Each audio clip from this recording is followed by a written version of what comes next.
Exposed. Organized anti-ICE networks in Minneapolis and Iran's deadly 2026 uprising.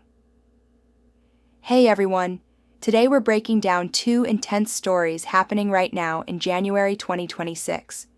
First, a conservative journalist named Cam Higbee just infiltrated hidden signal groups in Minneapolis that are coordinating against ICE agents. Think organized tracking, doxing, and potential obstruction.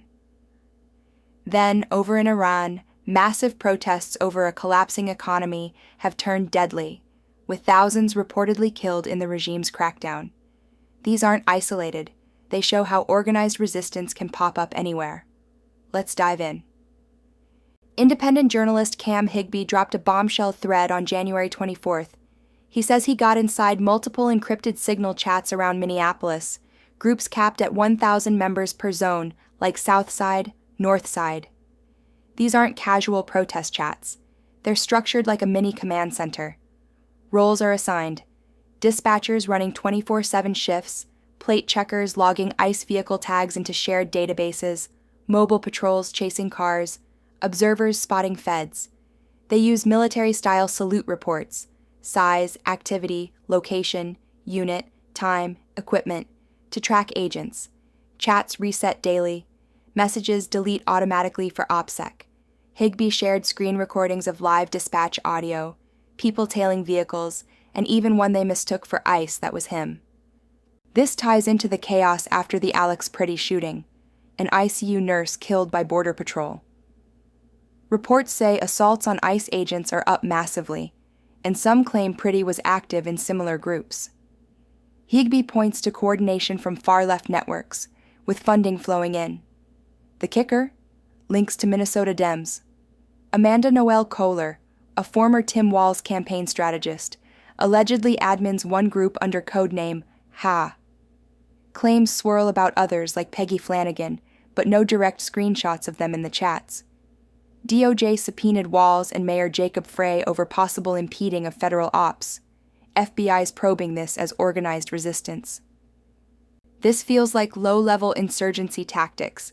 Spotters, trackers, rapid mobilization. Right-wing voices call it sedition. Others say it's just activism against deportations.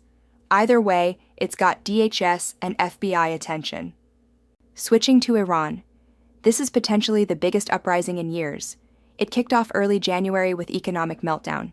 The rial crashed to 1.5 million per USD. Inflation skyrocketing. Shopkeepers and bazaar merchants hit first. Protests exploded nationwide against the regime's corruption and mismanagement. The response? Brutal. Reports from Amnesty International, human rights groups, and media say authorities unleashed massacres, especially January 8-9, with thousands dead.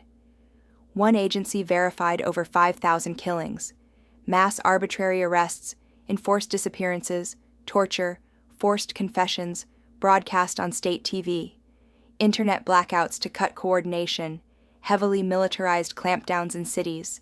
Protesters defy it, women leading chants against the regime, calls to end the Islamic Republic. It's not just economic, it's revolutionary.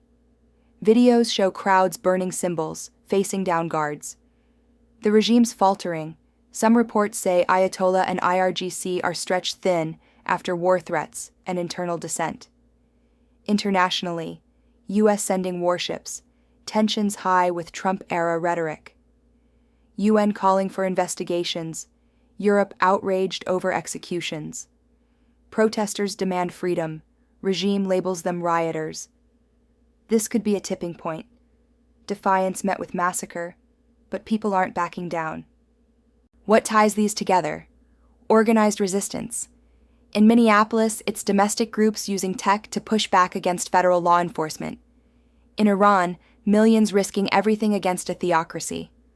Both show how fast networks can form: encrypted apps, shared intel, role specialization. In the U.S., it raises questions about where activism crosses into obstruction, or worse. In Iran, it's a fight for survival against a regime killing its own. These stories are moving fast. Stay tuned, verify sources, and think critically. If you're following this, drop your thoughts below. Hit like, subscribe for more breakdowns, and to keep this channel going. Thanks for watching. Stay safe out there.